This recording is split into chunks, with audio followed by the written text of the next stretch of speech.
오늘 우리에게 주시는 말씀입니다. 요한계시록 21장 9절에서 21절까지의 말씀입니다. 요한계시록 2장 9절에서 21절까지의 말씀, 우리 한 절씩 교독하며 말씀을 보겠습니다. 일곱 천사가 마지막 때에 일곱 재난이 가득 담긴 일곱 대접을 가졌는데, 그 가운데 하나가 나에게로 와서 말하기를, 이리로 오너라. 어린 양의 아내인 신부를 너에게 보여주겠다 하고 휩싸고 크고 높은 산 위에 데리고 가서 하나님께로부터 하늘에서 내려오는 거룩한 도성 예루살렘을 보여주었습니다. 그 도성은 하나님의 영광에 쌓였고, 그 빛은 지극히 귀한 보석 같고 수정처럼 맑은 벽옥과 같았습니다. 그 성도에 12대문이 달려 있었습니다. 그 12대문에는 12천사가 지키고 있고, 이스라엘 자손 12지파의 이름이 적혀 있었습니다. 그 대문은 동쪽에 셋, 북쪽에 셋, 남쪽에 셋, 서쪽에 셋이 있었습니다. 그 도성의 성벽에는 주축돌이 12개 있었고, 그 위에는 어린 양의 12 이름이 적혀 있었습니다. 나에게 말하던 그 천사는 그 도성과 그 문들과 성벽을 측량하려고 금으로 된 자막대기를 가지고 있었습니다. 가로와 세로와 같았습니다. 그가 자막대기로 그 도성을 재어보니 가로와 세로와 높이가 서로 똑같지만 2000 스타디온이었습니다.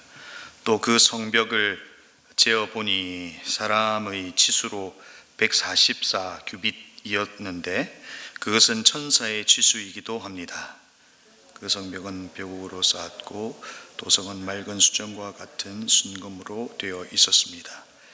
그 성벽의 주춧돌들은 각색 보석으로 꾸며져 있었습니다. 첫째 주춧돌은 벽옥이요, 둘째는 사파이어요, 셋째는 옥수요, 넷째는 비치옥이요,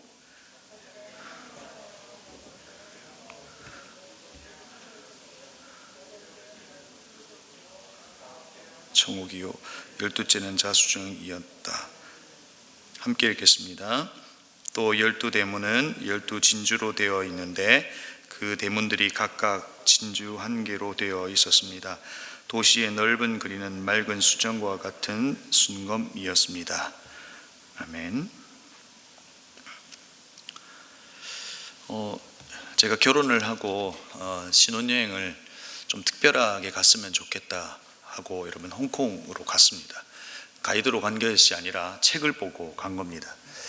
그런데 그 책에 소개된 있는 한 섬이 있었는데 그 섬을 이렇게 설명한 겁니다. 환성의 섬, 해변을 두루 있는 절경 이러면서 엄청 화려한 문구로 적혀져 있었습니다. 그래서 그 아내를 데리고 그 섬으로 들어갔더니 여러분, 그 섬은 어땠을까요? 제 인생의 최악의 섬이었습니다.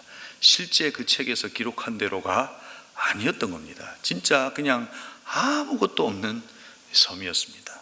그 섬에서 얼마나 다투었는지 몰라요. 그리고 나오는 배도 떠나버려서 돌아올 때는 어선을 타고 왔던 기억이 있습니다. 그 책에서 소개하는 환상의 섬은 사실상 너무 과하게 표한 겁니다. 그런데 여러분, 오늘 성경에도 거룩한 성 새 예루살렘을 소개하고 있습니다. 계시록 17장에서 바벨론 성을 소개했던 그 일곱 천사 중에 하나가 오늘은 새 예루살렘을 소개하고 있고, 요한은 자신의 눈을 새 하늘과 새 땅에 머물고 있다가 그의 눈의 렌즈를 다시 이 새 예루살렘으로 비추어 보이면서 그 새 예루살렘 성에 대한 묘사를 해주고 있는 거죠. 그런데 그가 소개하고 있는 이 새 예루살렘, 거룩한 도성 새 예루살렘은 어떻습니까? 오늘 성경 내용을 보니 보석들이 있고 그 크기가 어마한 것으로 소개하고 있는 거죠. 그런데 여러분, 오늘 성경이 소개하고 있는 새 하늘과 새 땅, 새 예루살렘은 여러분 어떨까요? 그냥 부동산에서 어떤 집을 소개할 때 집은 이렇다라고 소개하는 것, 그리고 여행을 갈 때 그 여행지는 이렇다 하고 소개하는 것과 견줄 수 있을까요? 사실상 오늘 성경에서 소개하고 있는 새하늘과 새 땅, 새 예루살렘은 사실상 우리가 상상하는 그 이상으로 더 좋고 더 아름다운 곳일 수 있다 하는 것을 우리는 생각해야 한다는 것이죠.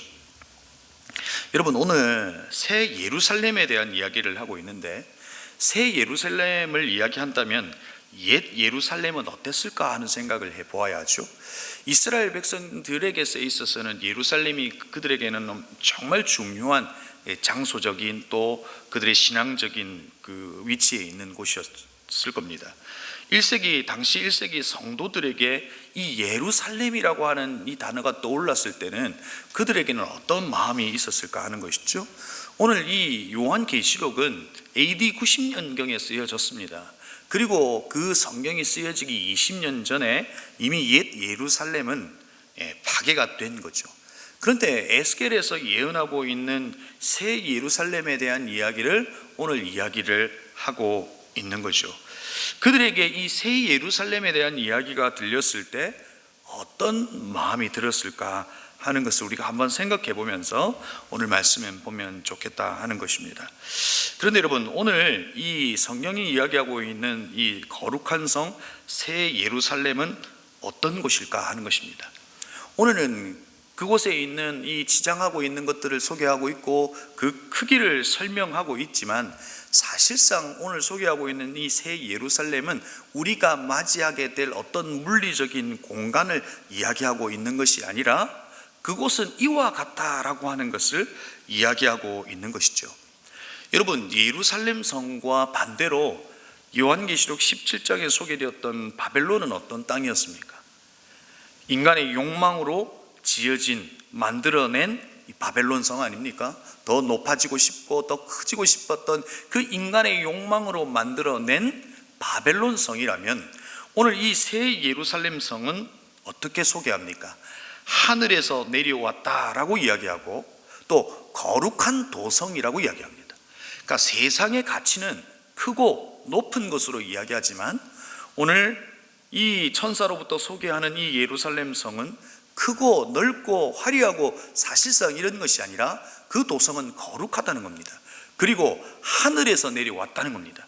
인간의 욕망으로 땅에 있는 것들로 지어진 것이 아니라 하나님께서 주신 것이다 라고 하는 것으로 본질적으로 다르다 하는 것을 우리가 이해하고 가야 한다는 것이죠.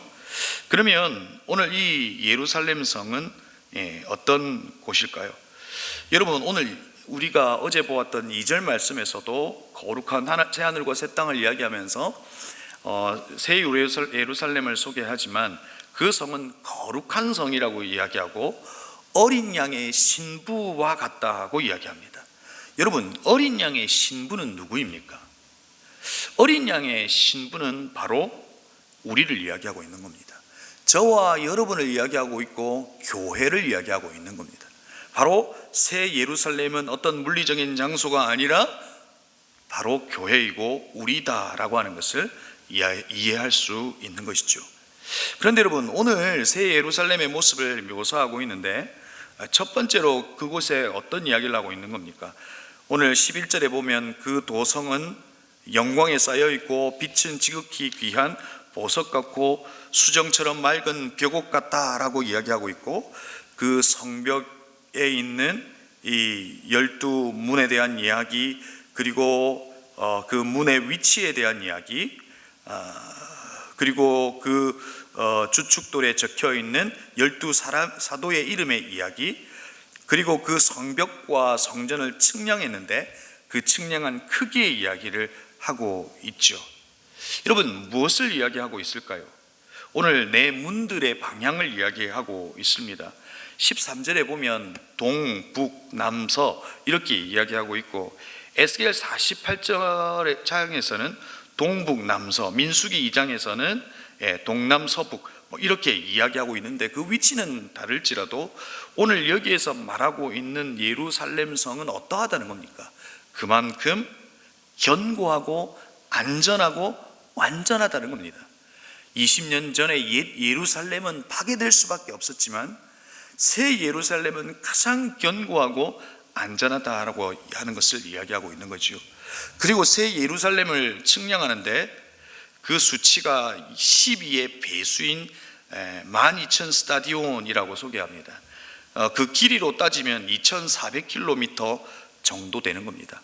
이만큼 크다라고 하는 것, 그래서 정확히 그 크기가 새 예루살렘이다라고 하는 것을 이야기하고 있는 것이 아니라 광대하고 완전하고 영광스러운 곳이다라고 하는 것을 은유적으로 표현하고 있는 것입니다. 그리고 여러분, 또 그 성벽의 높이가 어떻습니까? 144규빗이라고 합니다. 아파트 20층 높이에 64m 정도 되는 크기로 이야기하고 있고, 그리고 그 크기가 바로 정사각형의 모습을 하고 있는 것을 보게 됩니다. 이 또한 완전하다라고 하는 것을 이야기하고 있을 뿐 아니라 바로 구약에 나타난 지성소의 이미지를 그대로 이야기하고 있는 것이죠. 여러분, 제가 어릴 적 어머니로부터 또 믿음의 선배들로부터 이야기가 들었던 천국의 모습은 오늘 성경에서 나와 있는 것처럼 이와 같았습니다.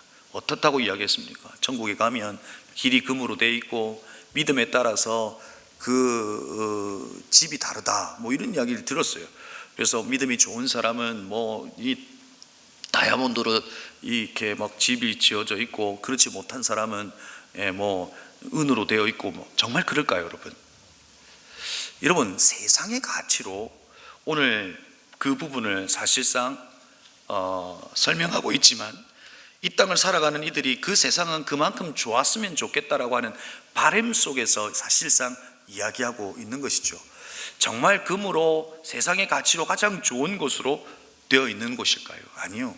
그보다 더 화려하고 우리의 상상보다 더 좋은 곳으로 되어 있는 것이죠. 그런데 여러분, 오늘 왜 11절 이후부터는 보석으로 지어져 있는 이 부분을 이야기하고 있을까요? 주축돌은 벽옥이요, 둘째는 사파이어요, 셋째는 옥수요, 넷째는 비치옥이요, 다섯째는 홍마노요, 여섯째는 홍옥이요, 일곱째는 황보석이요, 여덟째는 녹주석이요. 수많은 보석의 이야기를 통해서 왜 그렇게 이야기하고 있을까요? 이것은 분명 예수 그리스도께서 이 땅 가운데 계셨을 때의 그의 가르침과 다른 부분은 아닐까 하는 생각도 해봐요. 예수 그리스도께서 우리에게 이 땅에서 하신 말씀이 무엇이었어요? 이 땅에서 재물을 쌓지 말라 그랬어요. 하늘에 쌓아두라고 말씀하셨는데도 불구하고 왜 이 화려한 예루살렘의 모습을 이야기하고 있을까요? 여러분, 이 말씀을 통해서 주시는 것이 무엇입니까? 이 땅을 살아가는 이 금생과 내세는 다르다는 겁니다. 하나님의 보상이 있다라고 하는 것을 이야기해 주고 있는 겁니다. 이 땅에서 수많은 희생과 이런 것들이 있었지만 그 땅에서는 하나님의 위로와 보상이 있다는 것을 사실 상징적으로 보여주는 겁니다. 정말로 그러한 화려한 보석이 너에게 선물로 주어진다, 보석으로 주어진다, 이런 것이 아니라 사실상 이와 같은 보상이 너희들에게 있음을 이야기해 주고 있는 겁니다. 핍박 가운데 있는 성도들에게 사실상 이 요한계시록은 심판의 책, 저주의 책이 아니라 그들에게는 희망이요, 사실 위로가 되는 말씀입니다. 이 땅에 애쓰고 고생하고 살아가고 있지만 다시금 찾아올 새 예루살렘은 어떤 것과 비교될 수 없는 곳이다 라고 하는 것을 이야기해 주고 있는 겁니다. 사랑하는 성도 여러분, 우리는 예수 그리스도를 믿고 이 땅에서 살아갑니다. 그러나 우리에게 있는 분명한 사실은 무엇입니까? 우리는 언젠가 죽는다라고 하는 것이죠. 그것은 어떤 것으로도 바꿀 수 없는 우리 인생에 주어진 진리입니다. 또 우리에게 있는 진리가 무엇입니까? 예수 그리스도의 십자가, 그리고 그의 부활을 믿는 우리에게 바로 이 하나님의 나라는, 그리고 새 예루살렘 성은 우리에게 이미 있다는 것입니다. 그리고 또 우리에게 주어진 진리는 무엇입니까? 이 땅의 삶은 삶과 달리 우리는 완성되어져 가고 있고, 또 마지막 주가 오실 때는 우리가 완성될 것이다 라고 하는 확신 가운데 있다는 겁니다. 그래서 여러분, 오늘 우리는 어떤 삶을 살아야 할까요? 오늘 요한계시록 4장에서 예수 그리스도에 대하여 무엇이라고 소개합니까? 알파와 오메가가 되신다라고 소개합니다. 그분은 처음이요 마지막이라고 이야기합니다. 우리는 마지막 때를 생각할 때 두려움이 있을 수 있고, 하지만 그 마지막 때의 모습은 이렇게 화려하고 우리가 상상하는 그 이상의 곳이 바로 마지막 때의 모습이라는 것을 이야기하고 있는 겁니다. 그럼에도 불구하고 우리가 붙들어야 할 것은 무엇입니까? 바로 그 알파와 오메가가 되신 하나님께서 우리의 인생을 붙들고 계시고, 그리고 그 완성의 자리로 우리를 인도하고 계신다는 것입니다. 그래서 혹여나 우리의 삶에 찾아오는 삶의 형편과 상황이 그와 같지 않을지라도 하나님이 우리의 인생을 붙들고 계시고 우리는 완성의 자리로 이끌고 가고 계신다라고 하는 그 사실을 붙들 때에 우리는 이 땅에서의 삶을 마치 이 화려하고 이 보여주고 있는 이 새 예루살렘이 이미 우리 가운데 있다라고 하는 그 확신 가운데 당당하게 살아갈 수 있다는 겁니다. 오늘 우리에게 주어진 상황과 형편을 따라 그것을 근거로 낙심하는 자가 아니라 하나님의 나라는 이미 우리 가운데 있다라고 하는 확신 가운데, 그리고 우리는 완성되어져 간다라고 하는 확신 가운데, 그리고 그 하나님, 그 예수 그리스도는 우리와 함께하고 계시다라고 하는 그 확신 가운데 당당하게 이 땅 가운데 살아가는 저와 여러분이 되기를 주의 이름으로 축복합니다. 오늘 성경에서 말하는 이 새 예루살렘을 언젠가 누릴 땅이 아니라 지금도 여전히 누리며 살아가는 우리 믿음의 성도님들이 다 되시기를 주님의 이름으로 축복합니다. 우리 함께 기도했으면 좋겠습니다. 우리 말씀을 기억하며 기도하십시다. 오늘 보여주는 새 예루살렘의 모습, 그 예루살렘의 화려한 모습들을 이야기하고 있지만 사실상 요한을 통해서 보여지는 이 화려한 새 예루살렘의 모습, 그 이상이 바로 우리가 맞이해야 될 하나님의 나라일 수 있다는 것입니다. 오늘 이 시간 합심으로 기도할 때 그 나라를 이 땅에서도 누리는 삶이 되게 하여 주십시오. 우리의 상황과 형편의 근거로 삼아 낙심의 자리로 나아가는 것이 아니라 알파와 오메가가 되신 예수 그리스도를 바라보고 또 모든 것을 완성하게 하실 예수 그리스도를 바라봄으로 이 땅 가운데 당당하게 살아가는 우리의 삶이 되게 하여 주옵소서. 오늘도 금생과 내세의 삶이 다르다는 것을 기억하여 오늘 1세기 성도들이 이 말씀을 통해서 위로를 받았던 것처럼 오늘 우리의 삶에도 하나님의 위로하심이 있을 수 있도록 하나님 우리를 이끌어 달라고 말씀을 기억하며 기도하십시다. 두 번째로 오늘 다음 세대를 위하여 기도합니다. 하나님이 우리의 다음 세대를 기억하여 주셔서 다음 세대가 믿음을 굳건히 지키고 이 위기의 때에 믿음으로 승리할 수 있도록 우리 다음 세대를 지켜달라고 기도하십시다. 세 번째로 기도할 것은 우리 곧 송구영 신예배가 있습니다. 2021년을 잘 마무리하게 하시고 새로운 2022년을 준비할 수 있도록 도와달라고 기도하십시다. 그리고 세겹줄 기도회가 1월 신년부터 있게 됩니다. 하나님 다시금 우리에게 기도의 능력이 회복되게 하시고 기도의 응답을 맛보는 시간들이 될 수 있도록 우리 도와달라고 이 세 가지의 기도의 제목과 또 여러분이 가져오신 기도의 제목을 가지고 이 시간 합심으로 함께 기도하시겠습니다.